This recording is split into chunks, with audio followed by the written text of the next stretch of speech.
Guys, there is a company committing career suicide in real time right in front of our eyes. I just never in my wildest dreams would believe that it was Unity. Let's talk about it.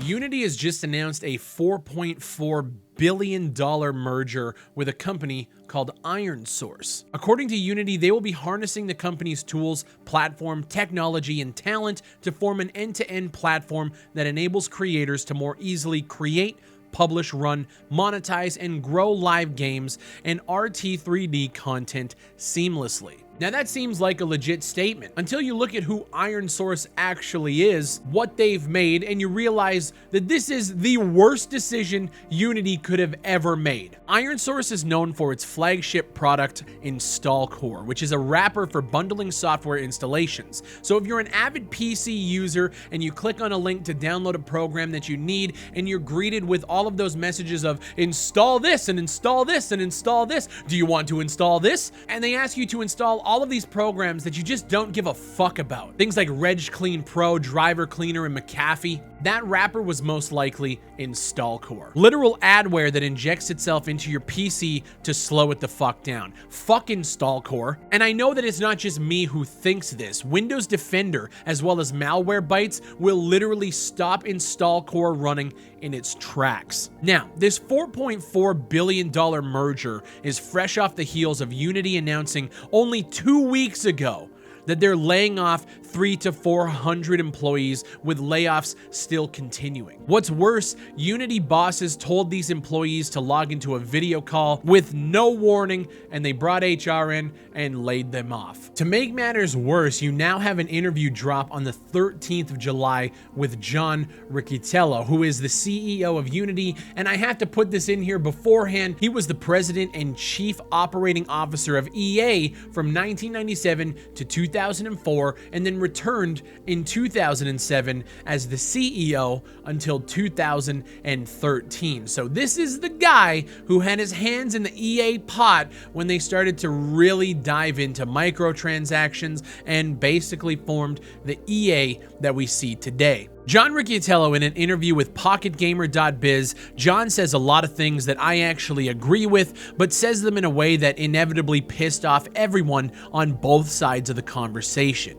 The statement was placed: implementing monetization earlier in the process and conversation is certainly an angle that has seen pushback from some developers, because that is their big overarching plan. They want to use this platform to allow creators to inject monetization earlier on in their development and provide the tools to be able to do so. John responded that Ferrari and some other high-end car manufacturers still use clay and carving knives. It's a very small portion of the industry that works this way, and some of these people are my favorite people in the world to fight with. They're the most beautiful and pure, brilliant people, and they're also some of the biggest fucking idiots. I've been in the gaming industry longer than most anybody, getting to the gray hair and all that. Yeah, maybe after this you should fuck off, because nobody wants you here anymore, John.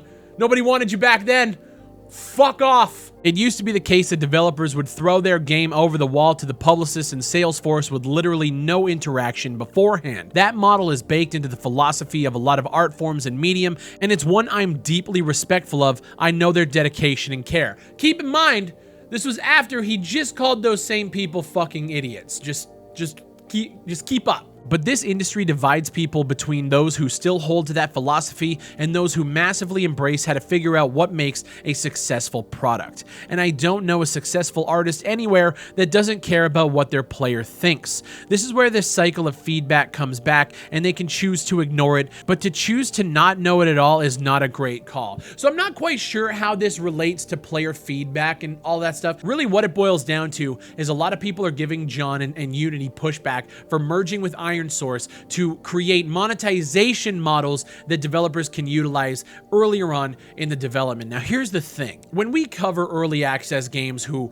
might make their games way too expensive, or a game that would be really suitable for that free-to-play cosmetic, battle pass model, and they don't go that route and instead they go the traditional way of like a $30 or $40 purchase, I think that's a stupid call. We just covered a game a few weeks ago called Leap, who I thought thought would be prime for a free-to-play title with a battle pass and maybe a premium subscription, something like that. But instead, they went the $30 route on Steam and priced themselves out of anybody wanting to buy into it. When you're talking about multiplayer only titles, the monetization has to be absolutely spot on, or else you're fucked. Fortnite was a bought and paid for product, and it was fun, but it wasn't worth what they were asking for. They switched to Battle Royale, they switched to a free-to-play model, and look what happened. Monetization, when it comes to games, when you're a developer, is one of the most important things that you should be thinking about. And yes, there are developers out there that do and make the wrong choices. They make the wrong calls. I absolutely agree. With that said, though, there are developers out here who are just working on games. They're not thinking about monetization. They're just doing it either in their spare time or they just want to create cool products. And they shouldn't be lambasted by the CEO of the game engine that they opted to use, who, if their game does do well, now has to pay a royalty and a licensing fee back to Unity based on their sales. That's such a scummy fucking thing to do. With that said, there are a lot of developers out there who are fucking idiots when it comes to monetization, and it is something that you guys should be thinking about. If you're trying to monetize and keep the lights on and build a product that people are going to pay for and somehow fund, especially if you're in the multiplayer space and you need to pay for servers and everything else, you need to be thinking about this stuff really, really early on.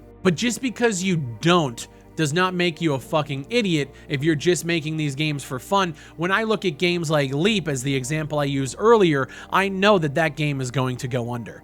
Absolutely. And then that company is left with what? And it sucks because if you guys would have just looked at the market, and unfortunately the market is what is going to tell you how to do this stuff. You need to do the research and you need to look into it. A lot of people don't, but the thing is, I have a problem when people are selling products and then don't realize they've outpriced themselves from the market that would have bought into it. And then when it goes under, they complain about it or they're in a pissy mood about it. Hey, you made your bed, fucking lie in it. I've seen developers all the time complain that nobody bought their game, so they had to close shop. It's just like, if you would have done the research and valued your game or your product at what it actually is worth to consumers, maybe you wouldn't have been in this situation. So I understand where John's coming from, but in an interview format where you might not be able to break down your thoughts as much as you would want to kind of explain these kind of statements, like in a video like this, I don't care if this video goes 40 minutes. I just don't care. In an interview format, it's not like that. But it's clear to me that looking at Unity stock that the company is in trouble. The downward trend is already real, and right after this announcement, it dropped another 17%. Now, it may go up once this stabilizes, but the layoffs, the shady merger, and the outright disdain for your customer base who may not live by that EA mantra of, if it's in the game, pay for it. I mean, this is John Riccitiello we're talking about. If you guys don't know who this is him talking about microtransactions in future Battlefield titles. Big and substantial portion of digital revenues are microtransactions. When you are 6 hours into playing Battlefield and you run out of ammo in your clip and we ask you for $1 to reload, you're really not very price sensitive at that point in time. And for what it's worth, the cogs on the clip really low. And so essentially what ends up happening, and the reason the play first, pay later model works so nicely, is the consumer gets engaged in a property. They might spend 10, 20, 30, 50 hours on the game. And then when they're deep into the game, they're well invested in it. We're not gouging, but we're charging. And at that point in time, the commitment can be pretty high. As a personal anecdote, I spent about $5,000 calendar year to date on doing just this type of thing on our products and others. I can readily attest to how well it works. This guy is an absolute cancer, and when we're talking about things like egregious microtransactions, this is one of the fucking 4 horsemen of the apocalypse. This guy right fucking here. He is on the Mount Rushmore of cunt. This guy is the head in the middle. If Unity went away tomorrow, fuck it. Who cares? When you have guys like this in charge, your only trend is downwards. It's the reason why he had to resign from EA back in 2013. After winning back-to-back worst company in Americas, they had to give this guy the boot, and then he moves to Unity. This is something that I actually didn't realize because at the time I wasn't keeping up with game engines. But when you have games like Escape from Tarkov and Cuphead and Subnautica that are tied to Unity, I'd be very curious to hear some industry thoughts on this. I know there are discussions happening on Twitter about it, so if you guys do want to look around the internet, I'll try to post some links down below. But other than that, guys, I just want to bring you guys my thoughts on this whole Unity situation. The internal implosion that is happening at that company is kind of mind-blowing. And in the last month or so, I've watched Unity just become the laughing stock of the game developer industry. All I can say at this point is I am very, very glad that we opted to go with Unreal for our game project. You guys should be hearing more about that in the coming months. Appreciate you guys watching. Make sure you check out my Instagram, my Twitter, pick up a new desk mat on my merch store. All the links are down below. And trust me, you guys won't be nickeled and dimed every time you go to my fucking websites like this guy wanted to do with Battlefield. Thank you guys for watching. Stay safe. Have a good one. And I'll see you on the next one.